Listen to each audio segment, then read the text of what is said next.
ഇന്നിപ്പോൾ കേരളവും ഇന്ത്യയും ഒക്കെ ചർച്ച ചെയ്യപ്പെടുന്ന പ്രധാനപ്പെട്ട വിഷയം ചലച്ചിത്ര പുരസ്കാരവുമായി ബന്ധപ്പെട്ടതാണ്.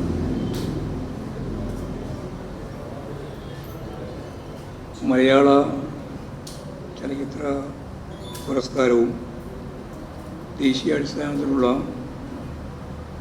ചലച്ചിത്ര പുരസ്കാരവും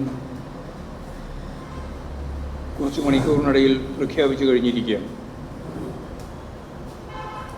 മഹാനടന്മാരും നടിമാരും ഉൾപ്പെടെ വളരെയേറെ പ്രശസ്തരായ വ്യക്തികൾ ഇപ്രാവശ്യത്തെ ചലച്ചിത്ര അവാർഡുകൾ കരസ്ഥമാക്കിയിട്ടുണ്ട്. അവരെല്ലാം ഈ സന്ദർഭത്തിൽ അഭിനന്ദിക്കുകയാണ്. നിരവധി ആളുകളുണ്ട് എന്നുള്ളതുകൊണ്ട് ഓരോരാളുടെ പേര് പ്രത്യേകമായി പരാമർശിക്കുന്നില്ല. പൃഥ്വിരാജ് ഉൾപ്പെടെയുള്ള എല്ലാവരെയും ഈ സന്ദർഭത്തിൽ അഭിനന്ദിക്കുക. അതേപോലെ ഇന്ന് പാരീസ് ഒളിമ്പിക്സ് വെങ്കല മെഡൽ നേടി ആ മെഡൽ നേടുന്നതിന് നിർണായകമായ പങ്ക് വഹിക്കുക കൂടി ചെയ്ത കേരളത്തിലെ എക്കാലത്തെയും ഒളിമ്പ്യൻ PR ശ്രീജേഷ് ഇന്ന് സ്വന്തം നാട്ടിലേക്ക്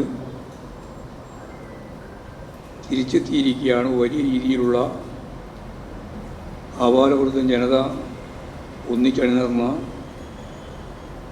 ഒരു സ്വീകരണ പരിപാടികളാണ് ഇവിടെ നടന്നുകൊണ്ടിരിക്കുന്നത്.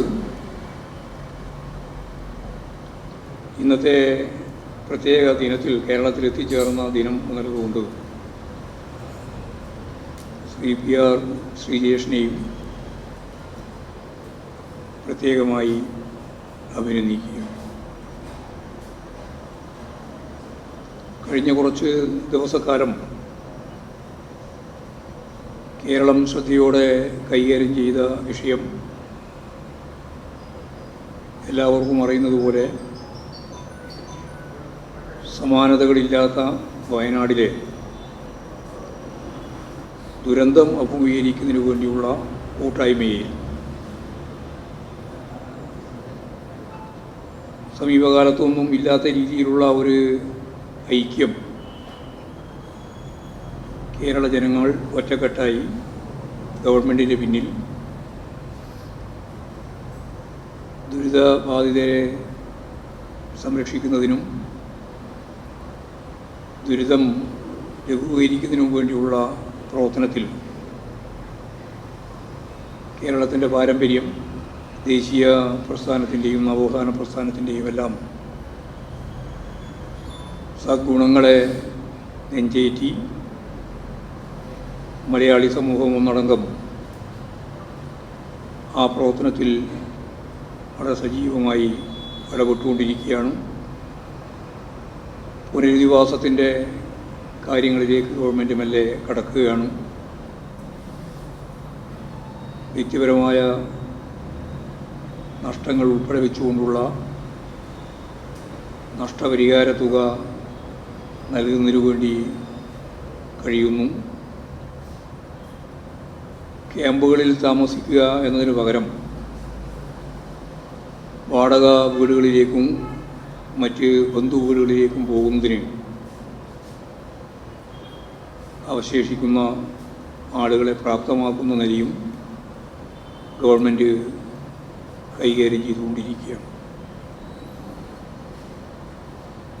ഒരു ടൗൺഷിപ്പ് തന്നെ രൂപപ്പെടുത്താൻ വേണ്ടിയുള്ള മാതൃകാപരമായ ഒരു പുനരധിവാസം കേരളത്തിൽ വയനാടിൽ തുടങ്ങണം എന്നാണ് ഗവൺമെൻറ് ആലോചിച്ചത്. മുഖ്യമന്ത്രിയുടെ ദുരിതാശ്വാസ ഫണ്ടിലേക്ക് ഓരോ ദിവസവും ലോകത്തെമ്പാടുമുള്ള മനുഷ്യർ സംഭാവന നൽകിക്കൊണ്ടിരിക്കുകയാണ്. ഈ ഒരു പശ്ചാത്തലത്തിലാണ് കർണാടകത്തിലെ അർജുൻ്റെ അദ്ദേഹത്തിൻ്റെ വാഹനവും അദ്ദേഹത്തെയും കണ്ടെത്താനുള്ള ശ്രമവും നടന്നു വരുന്നു.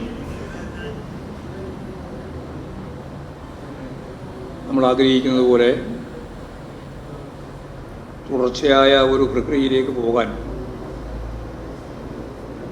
അവിടെ കാലാവസ്ഥയുടെയും മറ്റു പല കാരണങ്ങൾ കൊണ്ട് സാധിക്കുന്നില്ല എന്നുള്ളതാണ് ഇപ്പോഴും വന്നുകൊണ്ടിരിക്കുന്ന വാർത്ത. അത് നമ്മൾ കേരളം പ്രത്യേകിച്ച് വളരെ വിഷമത്തോടു കൂടിയാണ് കാണുന്നത്.